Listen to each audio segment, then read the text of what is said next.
Տիկեն Անդրեասյան, ես ճիշտ հասկացա ձեզ, որ մենք տնօրենի թափուր տեղ ունեցող դպրոցներից միայն 30%-ում ենք մինչև այս պահ կարողացել նշանակել տնօրեն, որովհետև վիճակագրությունը, եթե ես ճիշտ է, 437-ից 138 դպրոցներում, գալիս է մոտավորապես 30%։ Հաջորդը, ես ճիշտ հասկացա ձեզ, որ 100 թեկնածուից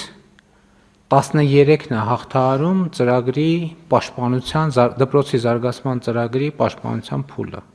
Այո։ Ես ճիշտ հասկացա ձեզ, որ եթե շարունակենք այդ նույն տրամաբանությամբ, այդ 13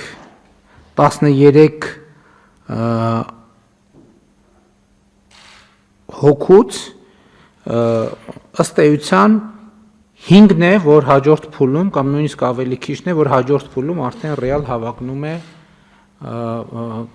նշանակվում է տնօրեն չափանիշներին համապատասխանելու բերումով։ Հիմա ստացվում է, որ 100 հավակնորդից